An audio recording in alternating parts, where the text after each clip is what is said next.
परम श्रद्धेय परम पूज्य महासतगुरुदेव सत हरिदेव सत साहिब कबीर जय गुरुदेव अविनाशी महाप्रभु के चरणों में बारंबार प्रणाम।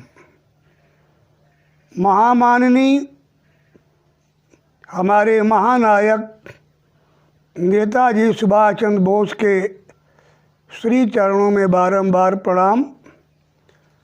सभी श्रोताओं भाई बहनों को सादर नमन।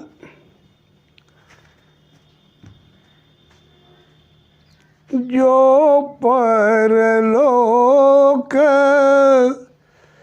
यहाँ सुख चाहू तो सुनी मम बचन हृदय दृढ़ गहूँ। मेरे प्यारे भाई बहनों, मैं आपके मंगलमय, आनंदमय, कल्याणमय, सकुशल, स्वस्थ, सानंदमय जीवन की शुभ कामना करता हूँ और प्रार्थना करता हूँ। पीछे मैं आपको बताया था कि आपके लोक व्यवस्था और परलोक व्यवस्था की उत्तमता, श्रेष्ठता और सफलता कैसे आएगी। तो यह तय है कि जब तक हम परिश्रम नहीं करेंगे, चाहे लोक व्यवस्था के लिए और चाहे परलोक व्यवस्था के लिए, तब तक हमें सफलता नहीं मिलेगी। ऋषियों ने कहा कि उद्यमे नहीं सिद्ध्यन्ति कार्याणि न मनोरथैः नहि सुप्तस्य सिंहस्य प्रविशन्ति मुखे मृगा। उद्यम करने से, परिश्रम करने से कार्य की सिद्धि होती है, केवल मन में मंसूबे बांधने से नहीं होता।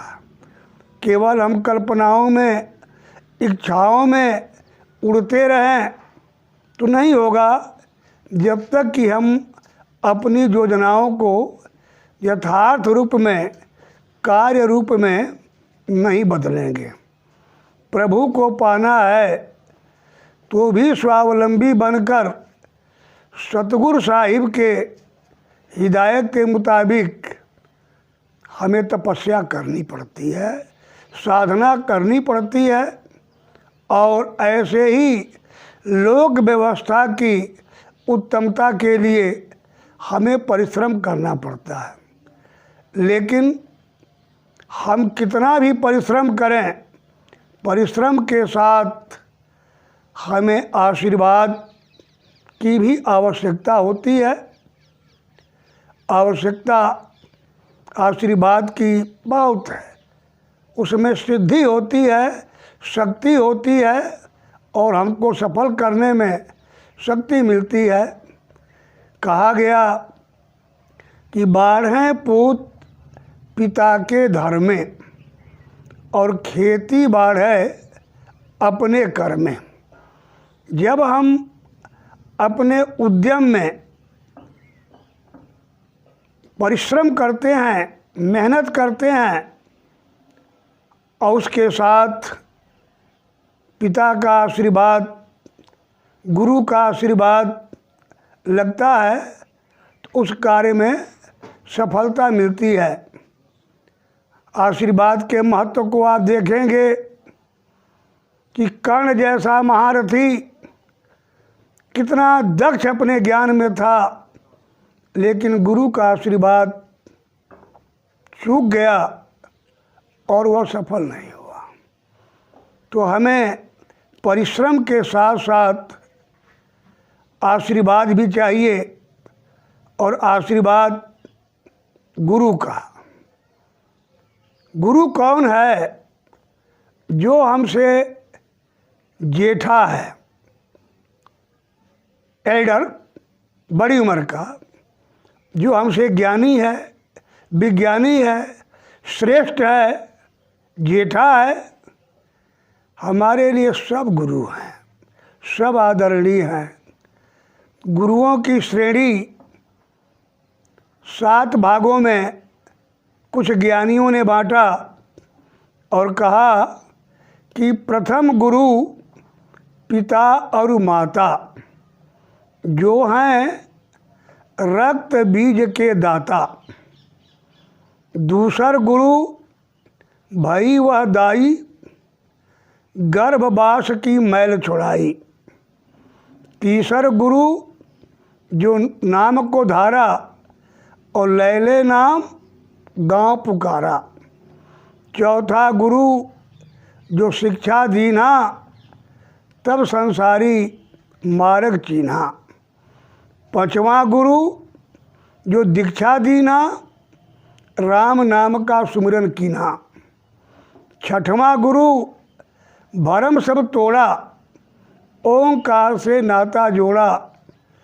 सतवां सतगुरु शब्द लखाया और जहाँ का जीव तहाँ पहुँचाया। भगवान राम ने भी 7वें गुरु की महत्ता नवधा भक्ति में सबरी को सुनाया कि 7वां सब मोहि जग में देखे और मोह से अधिक संत कर लेके। तो हमारे लिए ये गुरु हैं। तो तय हुआ कि मैं जब पैदा हुआ, अबोध था, तो माता पिता तो प्रथम गुरु हैं। उस दाई ने जो हमको साफ करके गर्भवास की मैल छुड़ाई, वो भी गुरु है।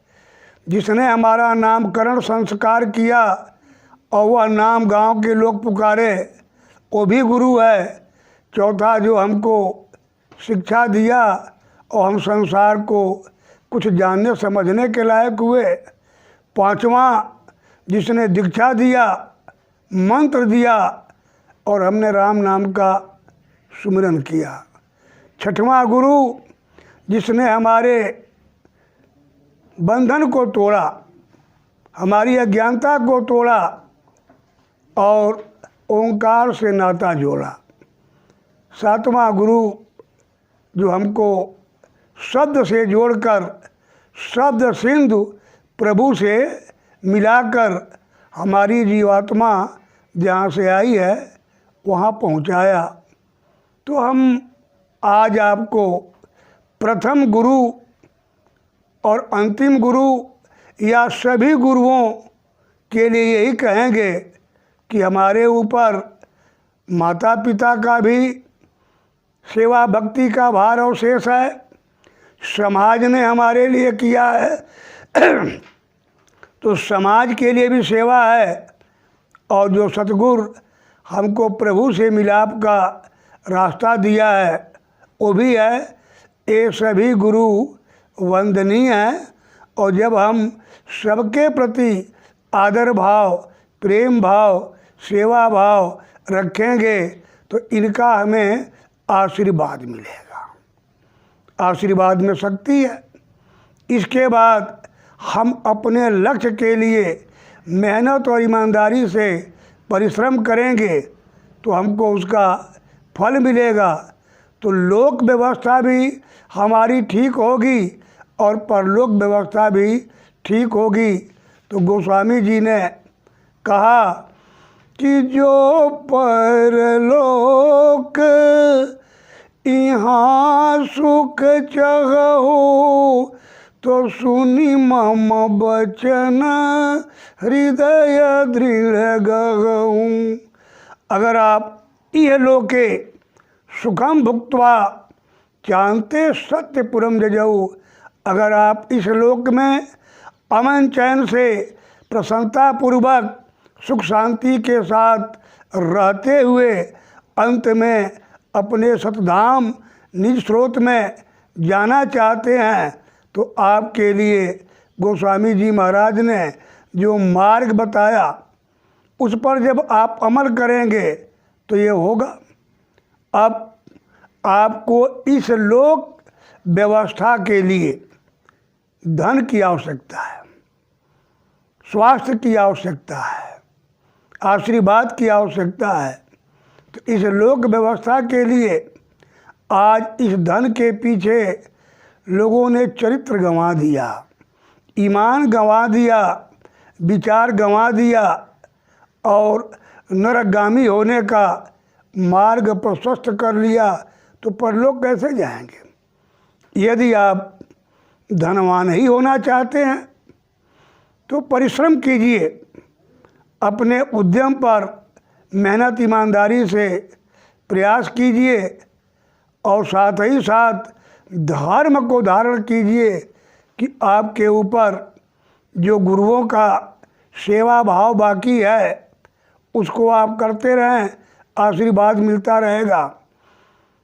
तो जिम्मी सरिता सागर मह जाही और यद्यपि ताही कामना नाही, तिमि सुख संपत्ति बिनहि बुलाए, धर्मशील पै जाहि सुहाए। तो आप धर्मात्मा बनिए।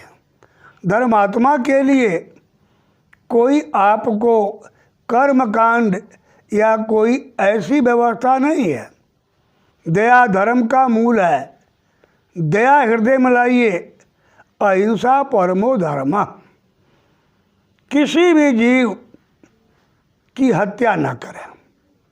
हमारी वाणी ऐसी हो कि किसी को दुख न हो। तलवार का कटा घाव ठीक हो जाता है, कुछ समय में वो दाग भी मिट जाता है, लेकिन वाणी का घाव नहीं मिटता है। तो वाणी ऐसा बोलिए, मन का आपा खोए, औरन को शीतल करें और शीतल होए। तो हमारी वाणी में दीनता, नम्रता, प्रेम, सरसता और आनंद उत्पन्न करने वाली भावना होनी चाहिए कि आप प्रेम से मिलें। क्यों? सब में प्रभु है और वो प्रभु आप में भी है। क्योंकि स्वामी जी ने कहा कि श्री राम मैं सब जग जानी, करऊँ प्रणाम जोरी जुग पानी। जब सब संसार प्रभुमय है तो हमारे अंदर पूरे संसार के प्रति, समाज के प्रति, मानवता के प्रति, सभी जीवात्माओं के प्रति श्रद्धा, सद्भाव, प्रेम होना चाहिए। तो हम धर्म की बात कहते हैं। मैं ऐसी वैसी बात आपको नहीं बताऊंगा। हम तो धर्म की सीधा बात कहते हैं कि आत्मना प्रतिकूलानि परेशान न समाचरित। जो कार्य, जो व्यवहार, जो आचरण आपको स्वयं बुरा लगे, वही कार्य, वही व्यवहार और वही आचरण आप दूसरे पर न लागू करें। ये सबसे बड़ा धर्म है। अगर इस बात को आप स्वीकार करके चलते हैं, दुनिया में आपका कोई बैरी नहीं होगा। अगर आप किसी की गाली बर्दाश्त नहीं कर सकते, किसी का अपमान बर्दाश्त नहीं कर सकते, किसी के षड्यंत्र, उसकी योजनाओं को स्वीकार नहीं कर सकते, तो आपसे निवेदन है कि आप स्वयं पहले कर्तव्यशील होकर दूसरे को गाली न दें, दूसरे का बुराई न करें, दूसरे का विरोध न करें। संक्षेप में मैं यही कहूँगा कि जो बात, व्यवहार और आचरण आपको स्वयं के लिए बुरा लगता हो, वही कार्य, व्यवहार, बात और आचरण आप दूसरे पर ना लागू करें। यही आपका आत्मिक और सामाजिक सब धर्म का मूल है। तो अहिंसा परमो धर्म। अब आपको अगर बरकत चाहिए, रिद्धि सिद्धि चाहिए कि आपको मनोवांछित कार्य में, संसार में कहीं कोई परेशानी न हो, तो पहला धर्म कि वही आचरण अपनाइए जो आपको प्रिय लगता हो दूसरों के प्रति कीजिए। आपके हाथ में सुई चुभो दिया जाए, कांटे गड़ जाएं, कंकड़ पत्थर गड़ जाएं, कितना दर्द होता है। और आप जीव के स्वाद के लिए जीवों की हत्या करते हैं, उसे कितना दर्द होता होगा। और ये भी महात्माओं ने कहा है कि काया से जो कारज होई बिन भोगे बचे नहीं कोई। अगर हम जीवों की हत्या करते हैं तो हमें भी हत्या का सामना करना पड़ेगा। जन्म जन्मांतर में भी जब भी हमारा उत्सारणी चार्ट आएगा, हमें उस हत्या का बदला हत्या के रूप में देना पड़ेगा। इसलिए हमारा आपसे अनुरोध है कि आप शाकाहारी हो जाए। किसी भी जीव जंतु की मिट्टी न खाएं, जो मर गया वह मुर्दा है। जब हम अपने माँ बाप को मर जाने के बाद घर में नहीं रखते हैं, बाहर पहुँचाते हैं, कितना दिन तक छुआछूत बनाते हैं, कितना प्रायश्चित करते हैं, उसमें से प्राण ही तो निकला है। वही आत्मा जो सब में है, आत्माओं में भेद नहीं है। हरि व्यापक सर्वत्र समाना, सभी रचना में आत्मा समान रूप से है, क्योंकि वो परमात्मा की अंश है। लेकिन रचना में भिन्नता यह है कि कर्मों का अंतर है। कर्मों के अनुसार उसके देह की रचना हुई है, और इसलिए आपको अंतर लगता है।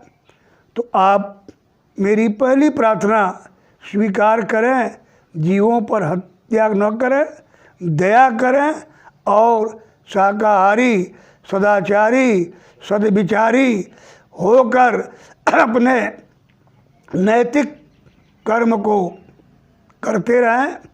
बरकत का देवता आपके साथ होगा और आप खुशहाल होंगे। पर उपकार बचन मन काया, मन से, वाणी से, कर्म से सदैव दूसरे का आप उपकार करें। परहित सरिस धर्म नहीं भाई, और पर पीड़ा सम नहीं अधमाई।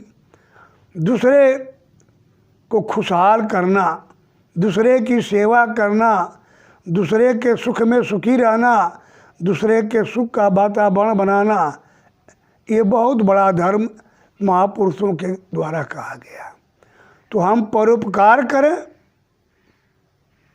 और धार्मिक विचारों को रखें, अहिंसावादी और हृदय में मानवता के प्रति प्रेम रखें, तो ये धर्म हमारा हो जाएगा।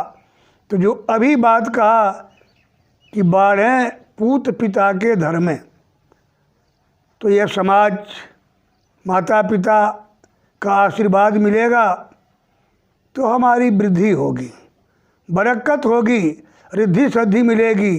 और अपने कर्म को करेंगे तो हम अपने लक्ष्य को प्राप्त करेंगे। तो आप माता पिता की सेवा पर ही आज मैं बोलूँगा। आप पूजा पाठ करने मंदिरों में जाते हैं, उजाड़ों, पहाड़ों, नदियों, तीर्थों में जाते हैं कि हमें धर्म मिले, सुकून मिले, शांति मिले। आपको, हमको ये पता नहीं है कि ये सृष्टि कब से चल रही है, सृष्टि का आरंभ कब से हुआ, कब तक चलेगा, हम पीछे क्या थे, आगे क्या होंगे, ये कुछ नहीं मालूम। लेकिन हमारे इस काया का जो आदि ब्रह्मन है, वो माता पिता, यह तो हमें मालूम है कि इस काया की रचना माता पिता के रक्त और बीज के योग से हुआ है और उन्होंने हमारी सेवा की है। तो इस काया का जो आदि जनक है, आदि ब्रह्मन है, वो हमारे लिए महापूजनीय है।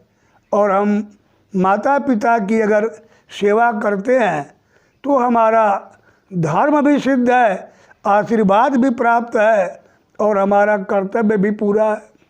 श्रवण कुमार ने अंधे माता पिता की सेवा ही किया, वो इतिहास का अमर सपूत भी बना, जसभागी भी बना और अपने परम धाम का अधिकारी भी बना।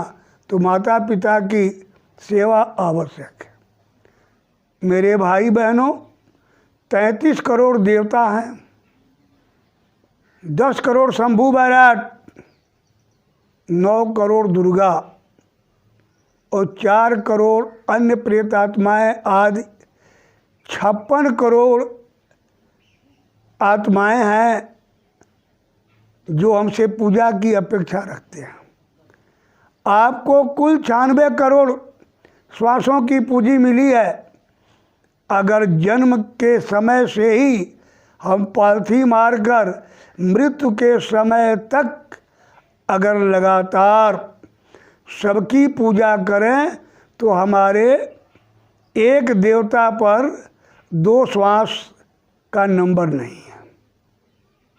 जबकि जन्म से लेकर 100 वर्ष तक एक आसन पर बैठना कठिन नहीं, असंभव है।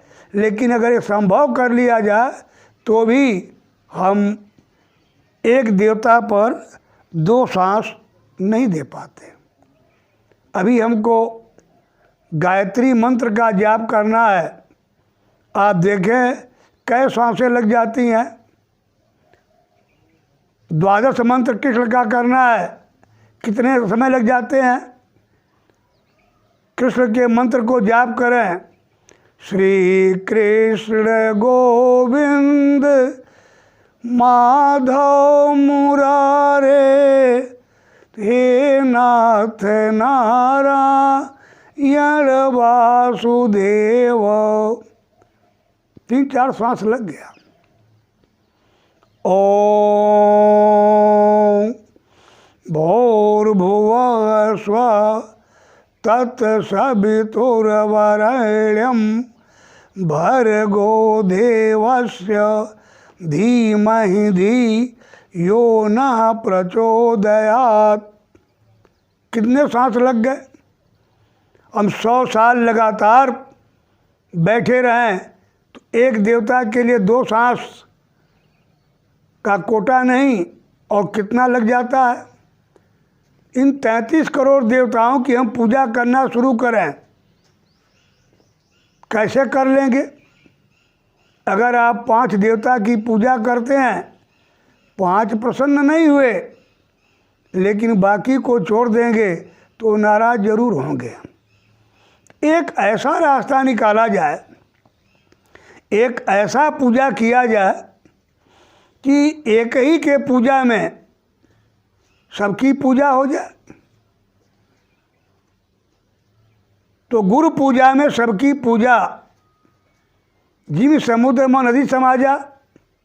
तो गुरु की पूजा अगर हम करते हैं तो सबकी पूजा हो जाती है।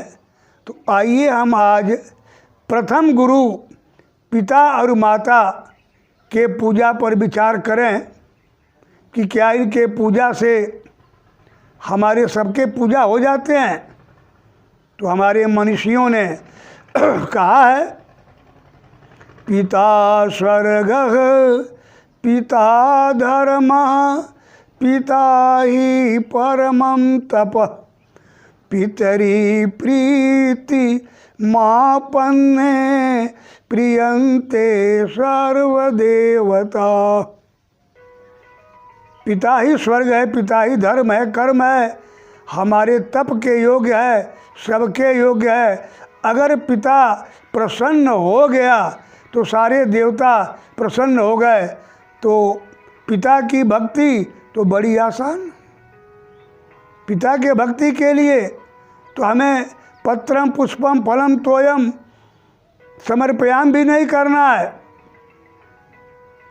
पितुप्यधिका माता गर्भधारण पोषणात् अतो हि त्रिषु लोकेषु नास्ति मातृसमो गुरु। भूमे गरीयसी माता स्वर्गादुच्चतर पिता जननी जन्मभूमिश्च स्वर्गादपि गरीयसी। ये हमारे मनुष्यों की वाणी है कि इस पृथ्वी से भी माँ श्रेष्ठ है, आकाश से भी श्रेष्ठ पिता है, और जननी और जन्मभूमि तो स्वर्ग से भी श्रेष्ठ है। तो हम स्वर्ग वैकुंठ की प्राप्ति के लिए तमाम यत्न करते हैं। देवी देवताओं का पूजन करना, कहाँ जाओ, यहाँ गए वहाँ गए, जंगलों उजाड़ों पहाड़ों तीर्थों नदियों नालों काम किया, और जब इनके प्रसन्न हो जाने पर ही सबकी पूजा हो गई तो पितरी प्रीतिमापन्ने प्रियंते सर्वदेवता। तो माता पिता को ही अगर खुश कर लिया जाए, प्रसन्न कर लिया जाए, तो हमारी तपस्या सिद्ध हो जाती है और सब देवताओं की पूजा हो जाती है। हम राम को मानते हैं लेकिन राम की नहीं मानते हैं। राम के जो कार्य व्यवहार आचरण था, जिसके कारण वो महान हुए, सफल हुए और परमात्मा स्वरूप में पूजनीय हुए, हम उस आचरण को नहीं अपनाते हैं।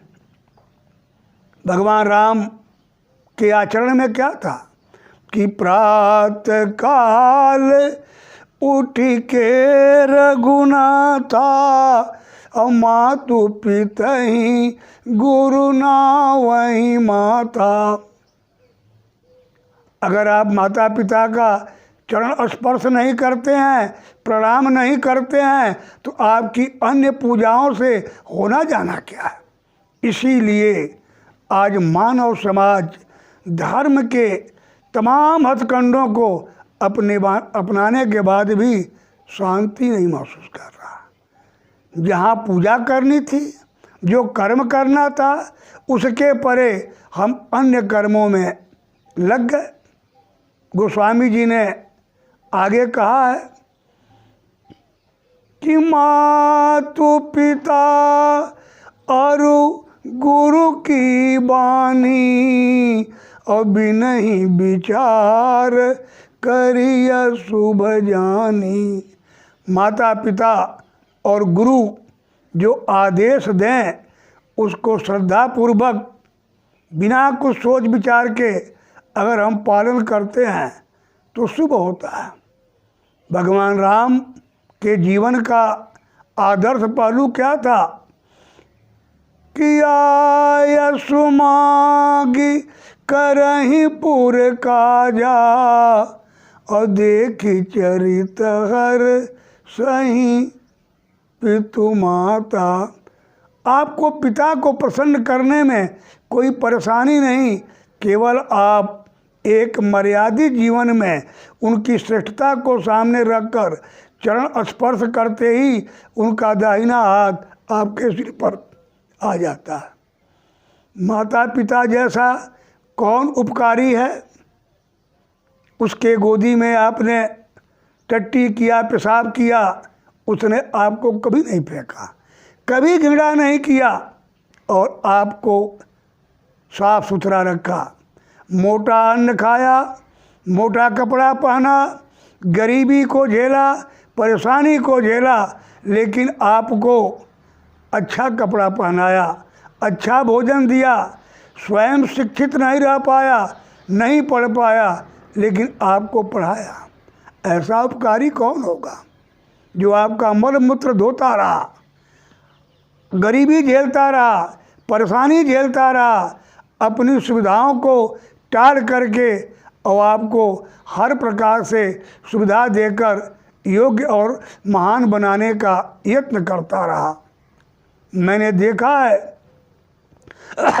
कितने माता पिता जेवर बंधक रखकर, खेत बंधक रखकर, कर्ज रख करके ले करके भी अपने बच्चे के शिक्षा दीक्षा में लगे रहे, स्वयं परेशानी झेलते रहे, तमाम कष्टों को झेलते रहे, सारे झंझटों को झेलते रहे, लेकिन अपने बच्चे को शिक्षित महान बना करके उसको एक ऊंचे आदर्श पर पहुंचाना चाहे कि लड़का शिक्षा में सफल हो, एक अच्छी सेवा करे और अपने बाल बच्चों का भरण पोषण करे। उन्होंने इसके बदले में कभी ये अपेक्षा नहीं रखा कि हमको ये करेगा कि नहीं करेगा, लेकिन उसने किया। सरकार आपको तनख्वाह काम के बदले देती है, लेकिन पिता बदले की भावना नहीं। उसकी कितनी महानता है कि आपको महान बनाने के लिए स्वयं कष्ट झेला है। तो क्या उसका उपकार भार तुम पर लवलेश नहीं है? उसके प्रति कर्तव्य तुम्हारा क्या अवशेष नहीं है? जिसने तुम्हारा मल मूत्र साफ किया, गरीबी झेला, कर्ज लिया, तमाम परेशानियों को उठाया, लेकिन आपको महान बनाने के लिए यत्न करता रहा। किसी भी मंदिर, मस्जिद, गिरजाघर, गुरुद्वारे में गया तो प्रभु को प्रणाम किया, हमारे बच्चे को सकुशल रखना, हमारे बच्चे को स्वस्थ रखना, हमारे बच्चे की हिफाजत करना। उसने किसी मंदिर में अपने लिए प्रार्थना नहीं किया। जब भी प्रार्थना किया है अपने बच्चों के लिए किया। उसका धर्म, कर्म, विचार, तपस्या आपकी महानता के लिए, आपकी हिफाजत के लिए हुई है। और ऐसे माता पिता के प्रति आप कर्तव्यहीन हुए तो कौन देवता खुश होगा? कौन स्वर्ग में कुंठ देगा? कहाँ से आपको सुकून मिलेगा? कहाँ से बरकत मिलेगी? कहाँ से अमन चैन मिलेगा?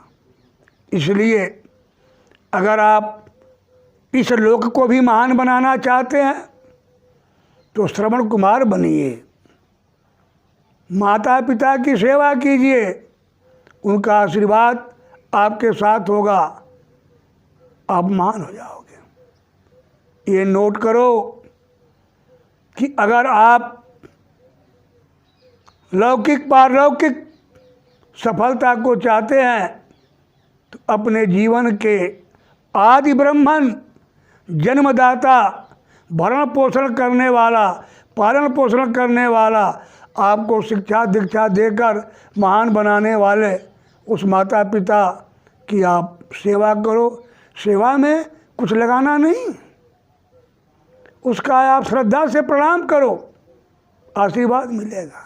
उससे पूछ करके आयस मांग करें पुरकाजा, उससे पूछ करके आप काम करो, वो आपकी सहायता भी करेगा, शिक्षा भी देगा, सुझाव भी देगा, अपने अनुभव से आपकी संभाल भी करेगा।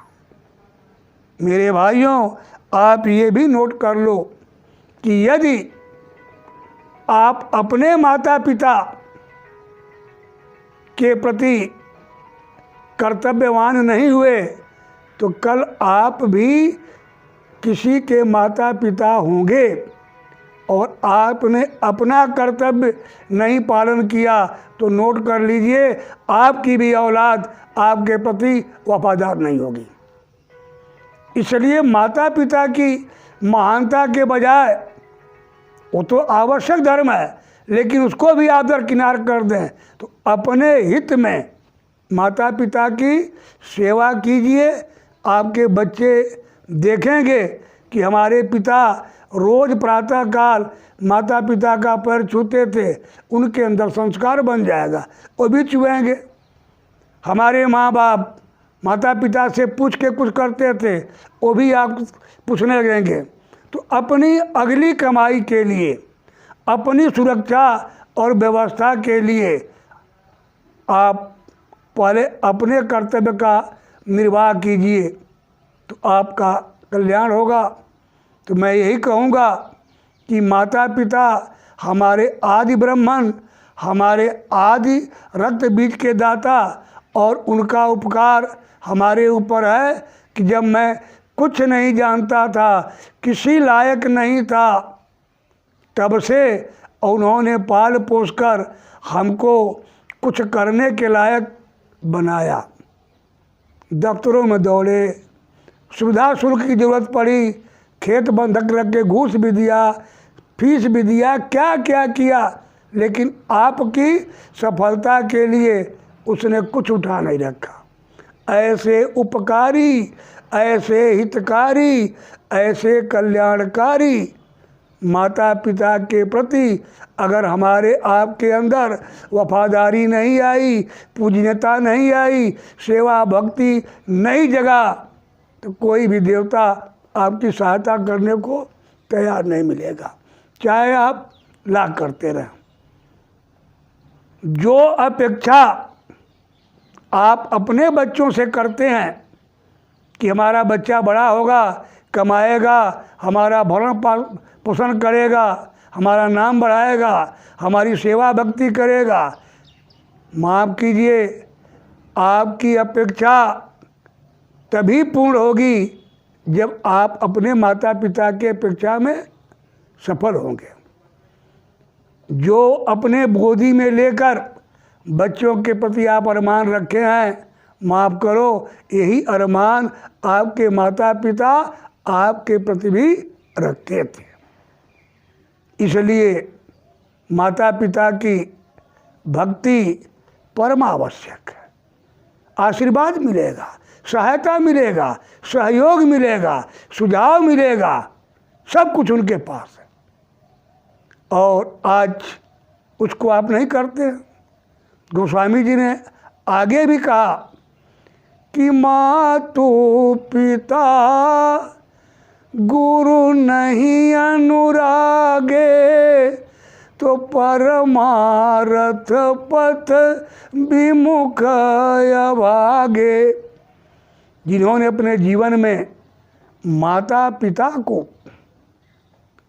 और गुरु को, उनके प्रति अनुराग नहीं रखा, श्रद्धा भक्ति प्रेम नहीं रखा, न वह लोक में सफल होंगे न परलोक में। परमारथ से विमुख उनको अभागा कहा। आगे गोस्वामी जी ने कहा कि मातु पिता और गुरु सिख पाले, और चल ही कुमग पग पर ही न खाले।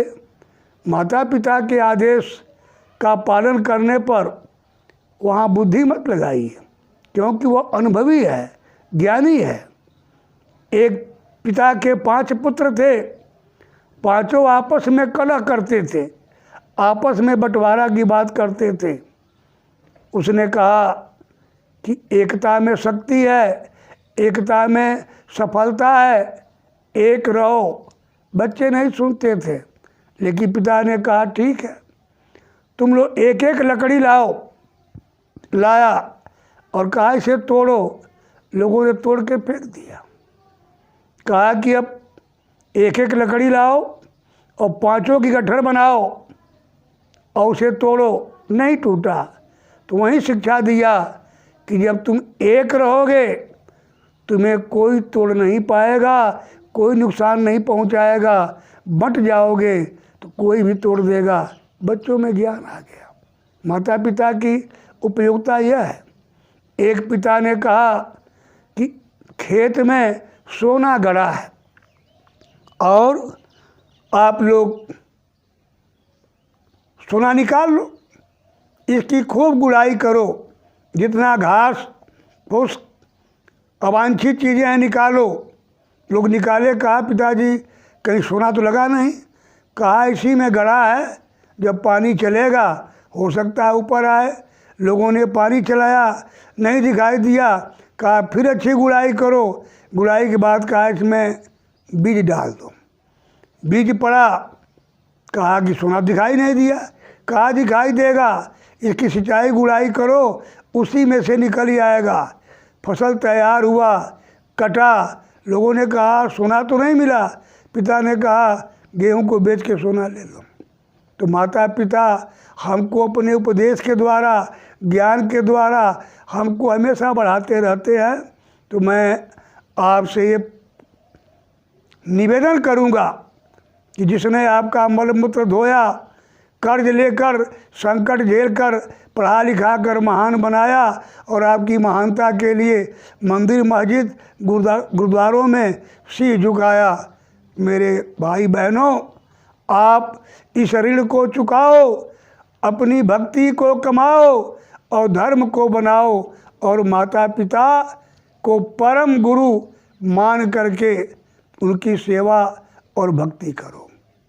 अभी मैंने इस श्लोक में कहा है कि नास्ति मातृ समो गुरु। गुरु का भी नंबर तो बाद में आया है। ये प्रथम गुरु हैं, ये आदि ब्रह्मन हैं, ये हमारे आदि देव हैं। इसलिए आप इनकी पूजा करो। माता पिता की सेवा, माता पिता की भक्ति से आपका लोक और परलोक दोनों बन जाएगा। इसलिए आप मेरी प्रार्थना स्वीकार करें तो आपका कल्याण होगा। क्योंकि फिर उस चौपाई को दोहरा रहा हूँ कि जो परलोक यहाँ सुख चाहू तो सुनि मम बचन हृदय दृढ़ गहूँ। मातु पिता यरु गुरु की वाणी अभी नहीं विचार करिय शुभ जानी। मातु पिता गुरु नहीं अनुरागे तो परमार्थ पथ विमुख अभागे। मातु पिता अरु गुरु सिख पाले चलहि कुमग पग पर ही न खाले। यदि आप अपने बच्चों से अपने अरमानों के अनुसार आचरण चाहते हैं कि हमारे बच्चे हमारे प्रति श्रद्धा भाव और प्रेम रखें, तो पहले उस अरमान को लेने के पूर्व आप स्वयं श्रवण कुमार बने। जब आप श्रवण कुमार बन जाएंगे तो आपके बाल बच्चे भी श्रवण कुमार बन जाएंगे और आपका जीवन भविष्य सुखमय होगा। आप जस के भागी होंगे, महानता के भागी होंगे, धर्म के भागी होंगे और आपका जीवन मंगलमय, आनंदमय, कल्याणमय होगा। इसलिए मैं दुनिया के हर लोगों से प्रार्थना करता हूँ कि उस माता पिता के लिए प्रातःकाल उठकर प्रणाम कर लेना। आप कहते हो कि मैं तो नौकरी पर हूँ, माता पिता दूर है, आप उनका ध्यान करके प्रणाम कीजिए, प्रभु के दरबार में पहुँच जाएगा। तो आप से आज मैं इतने ही निवेदन कर रहा हूँ। कल फिर मैं अन्य जो गुरु साथ बताया हूँ सबके बारे में वर्णन करूँगा। आज का प्रकरण यहीं पर इस प्रार्थना के साथ कि आप माता पिता की भक्ति करें। माता पिता की भक्ति में सभी देवी देवताओं की भक्ति, उनका आशीर्वाद निहित है। इन्हीं शब्दों के साथ आपको मैं नमन करता हूँ। मेरी वाणी अगर हितकारी, उपकारी, कल्याणकारी लगे तो आप इसको सब्सक्राइब करें, लाइक करें और परोपकार भाव में दुनिया के हित में इसको आप शेयर करें। कुछ नहीं करते हैं तो अपने जीवन में इस आचरण को लाएं। इसी के साथ मैं अपने सभी श्रोताओं को सादर नमन करता हूँ। जय हिंद, जय सुभाष चंद्र, जय भारत वर्ष, जय गुरुदेव। सभी हमारे श्रोताओं का जीवन मंगलमय, कल्याणमय, आनंदमय, भक्तिमय होवे, इसकी शुभकामना और शुभ प्रार्थना मैं परम प्रभु से करता हूँ।